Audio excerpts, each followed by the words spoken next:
My name is Judith Barnes. I live in England and I now work with Feuerstein International Enrichment. I am Hans de Goede from Holland. Alison Crawley from Ireland. Hi, I'm Adeline. I'm from Singapore. My name is Rebecca Faskovic from Mexico City. My name is Christina Bohac and I come from Budapest, Hungary. I'm Karen Morrison from Melbourne, Australia. I'm Stephen Gross. I've been at the Feuerstein Center now for about 28 years in Jerusalem. I'm Paul Sugar. I am an education specialist for the Alaska Department of Education and Early Development. My name is Teizo Iguchi from Japan.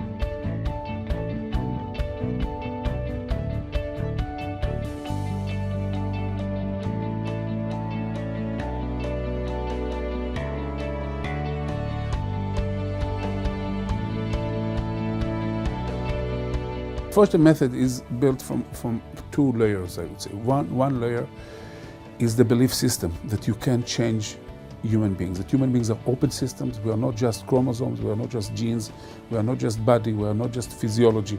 We can change, we can educate the brain to be better. The second thing is the know-how. Professor Feuerstein, my late father, could map our brain and find the different microprocesses which are responsible for our learning and thinking, and then the way to equip the individual with them and to rehabilitate them. The Feuerstein method is first of all a theory about the potential for the human being to change in their behavior and their mental structures.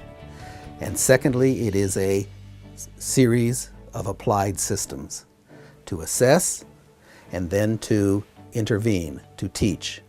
Feuerstein is today maybe the only answer for many people, many children with difficulties. It's a very unique method and it's really working on the process of thinking that I think that is the most important thing that we need it in our lives, to learn the skills, how to think, how to check, how to decide about things, how to come to conclusions that people actually are not aware of doing it during their daily lives. If we look at how many children learn in these days, they have iPads or other technological tools. What that means is that as soon as a child is being exposed to a new subject matter by a teacher, within 2 minutes the child has more information at his fingertips than his teacher ever knew. The question therefore is, how do I teach children who will have more information than me, the teacher? How do I make them work with information?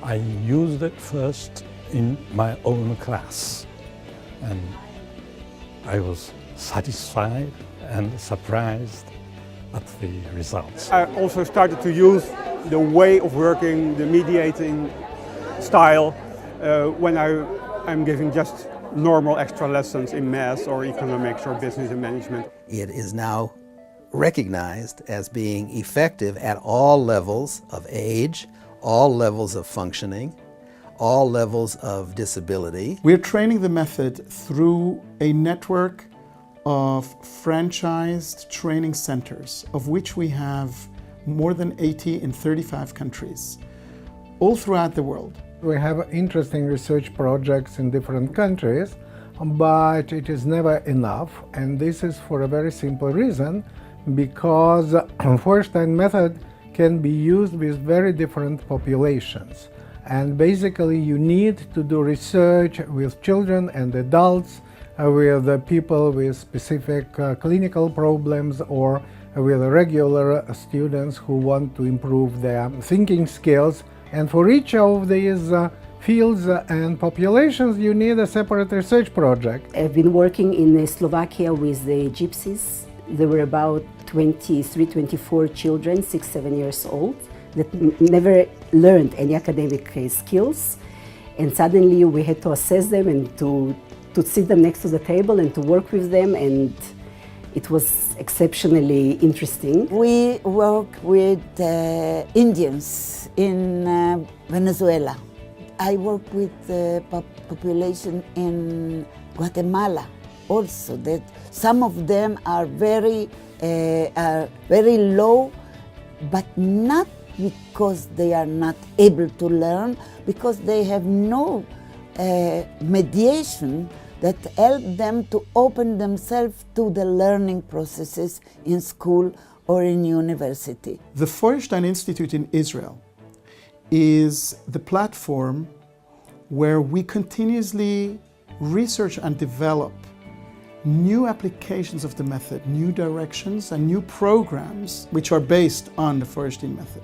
No matter what is the level of the teacher, the instruments of instrumental enrichment can help people to overcome their difficulties and become good learners. You learn not only to learn from your teachers, but also from the children. If you are aware of what are the difficulties of the child and you can do something to help them, I think that is the best thing I could ever choose for myself as a person.